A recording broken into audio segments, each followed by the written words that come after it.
language problems.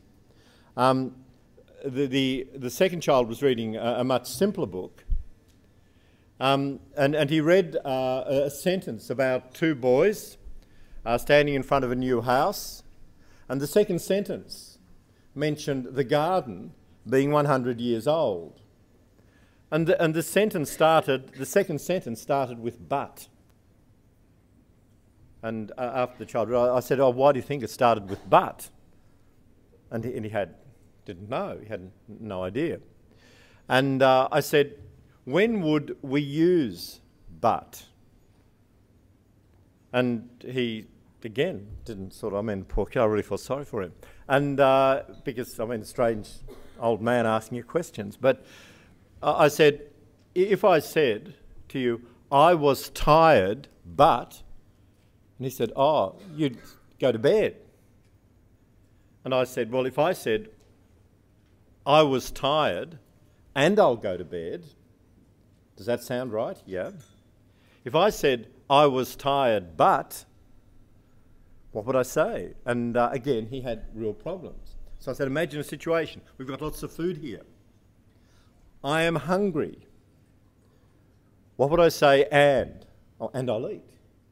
I am hungry, but... And again, it was interesting that the teachers believed the child ultimately did know what "but" meant, that he did put it together. I'm raising these because it's so easy for us to assume that the children understand these things, that the children know what they mean.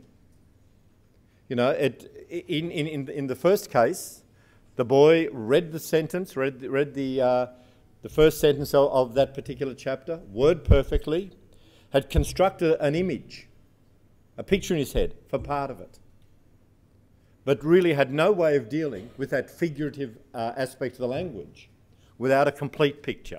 What he needed to see in his mind was the boy and his family on a farm in outback Australia and his two friends in Berlin.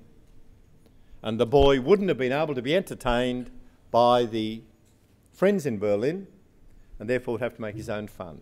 At the end of the session with these four children yesterday, it was really important that we have a discussion.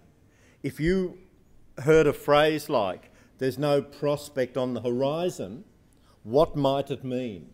So that at the end of the session, we really drew out what the new vocabulary was, and we also had a brief discussion about what we're going to do when we read. And the business of really making sure we put everything in the sentence into the picture. The children knew about visualising.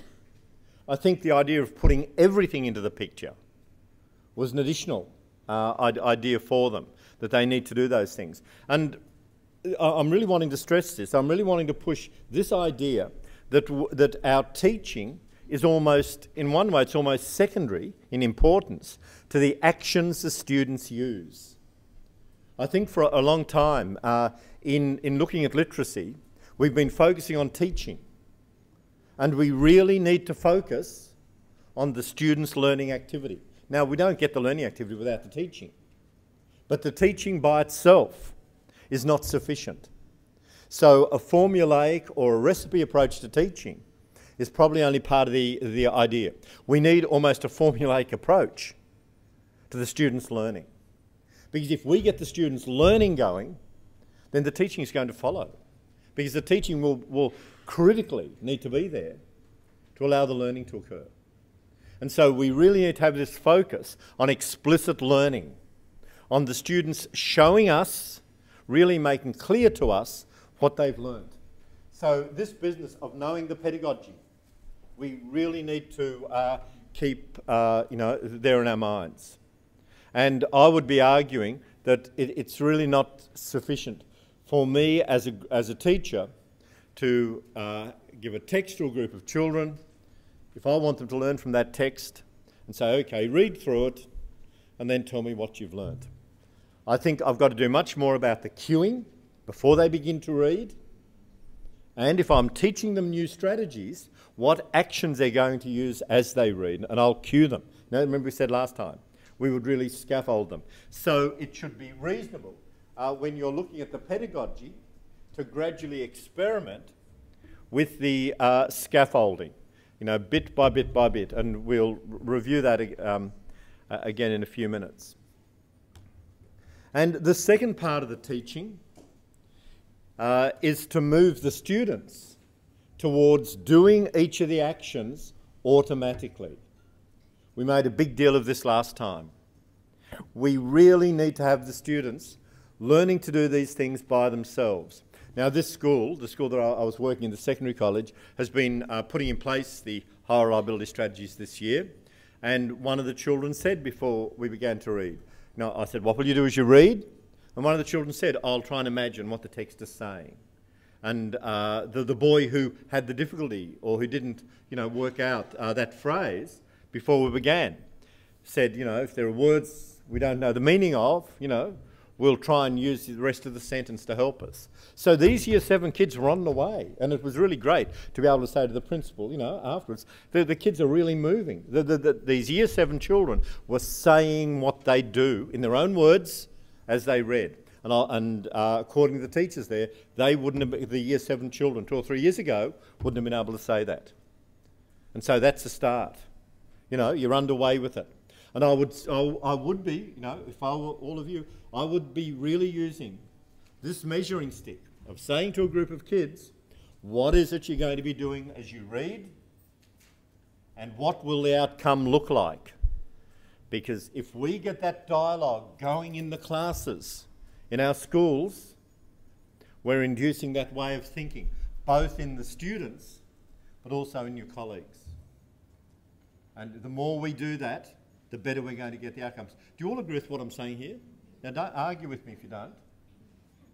But I'm really wanting to push this because I think we need this to get the outcomes. We know we've been playing around with literacy for quite a while. In fact, for the 40 years that I've been involved in education, we've been looking at literacy.